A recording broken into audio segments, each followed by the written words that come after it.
guys, welcome back to my channel, and today I'm doing a video all about the wheel of the year and the 8 Sabbats. Turn the wheel, feel the year breathe. The seasons aren't just changes in weather, they are sacred, rhythmic transformations, calling us to move with the earth and not against it. I'll be walking you through the 8 spokes of the Wheel of the Year, the Sabbats, a blend of ancient festivals, nature's cycles, and modern witchcraft, rooted in rhythm, reverence, and renewal. Wheel of the Year is a modern framework inspired by pre-Christian European traditions, especially Celtic, Norse, and Anglo-Saxon.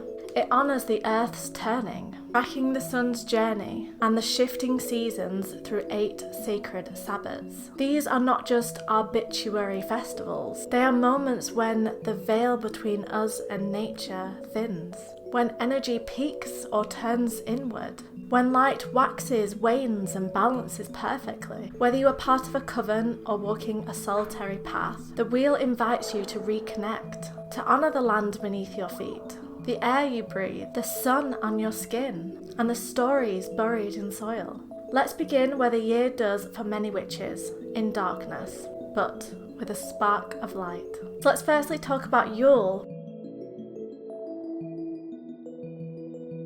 Yule marks the longest night of the year. The sun, low and faint, reaches its still point before its slow return. It is the rebirth of light, the sacred child of the sun stirring once more. This is a time for inward reflection. It's a time for warmth, for magic kindled in the quiet. Ancient Norse and Germanic peoples celebrated Yule with fire and feasting. The Yule log burned through the night as a charm of protection and fertility. Homes were adorned with evergreen branches, symbols of endurance and hope. To celebrate, light a candle with intention, decorate with holly and pine, craft orange garlands, and reflect on what you wish to bring in to the returning light. It is a moment of stillness, of dreams, of winter magic. Now let's talk about Imbolc.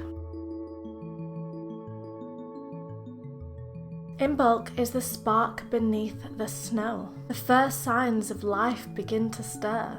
Snowdrops, lambs, and the soft drip of melting snow. The earth has not yet bloomed, but it has begun to breathe again. This Sabbat is sacred to Brigid, Celtic goddess of poetry, hearth, and healing. In Old Ireland, her flames were tended by priestesses, and later by nuns. Imbolc is a time of purification, creativity, and gentle emergence. Cleanse your home, bless your tools, write, dream, create. Light white candles and call back your own inner flame. Though the world may still sleep, the seeds of spring are stirring. Honour that fragile, brilliant beginning. Now let's talk about Ostara.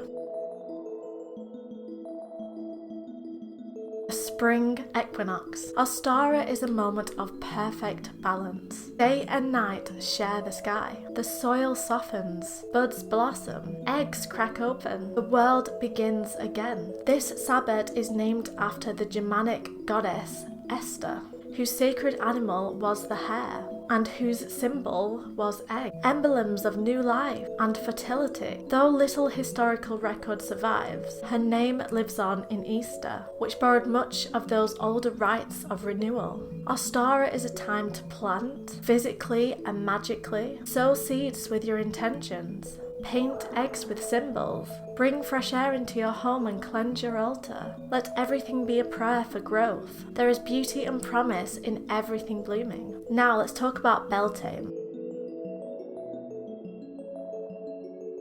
So Beltane is a fire festival, a celebration of life force, passion, and sacred renewal. The veil between the worlds is thin, but here it invites the fae and not the dead. The earth is wild, bursting with green and gold. Flowers bloom, animals mate, energy surges. In Celtic tradition, Beltane marked the beginning of summer. Cattle were driven between two fires for blessing and protection. Couples leapt flames hand in hand. The maypole, twinned with red and white ribbon, symbolized union and fertility. Celebrate with bonfires, flower crowns, offerings to nature spirits, and joyful sensual ritual. Honor pleasure, beauty, and creation in all its forms. This is a time to laugh and dance and flirt with the divine. Now let's talk about Litha, the summer solstice.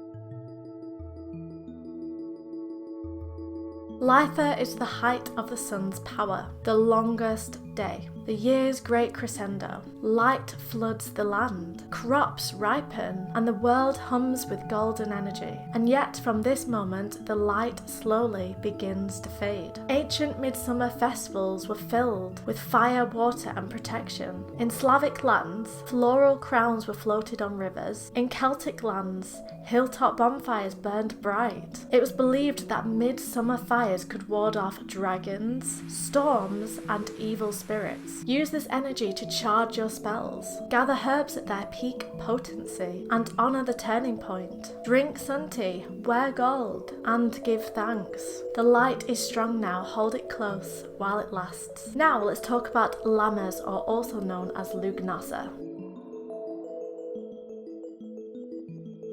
So Lammas is the first harvest. The grain is cut, bread is baked, the air begins to soften. Though summer still clings, this is a Sabbat of gratitude and sacrifice, of giving thanks for what we have and honouring what must be let go. Named for the Irish god Lugh, master of many arts, Lughnasadh celebrated craftsmanship, community and competition. It was marked with fairs, games and the first fruits of labour. Bake bread, harvest herbs, reflect on what you've grown, within and without. What are you proud of? What must you release to move forward? The sickle has come, honour the cut. Now let's talk about Mabon, the autumn equinox.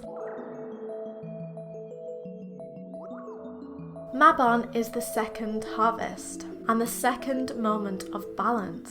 Day and night again are equal, but now the scales are tipping towards shadow. Leaves flame and fall, apples ripen, and the world begins to exhale. Though the name Mabon is a modern one, inspired by a Welsh god, the traditions are old.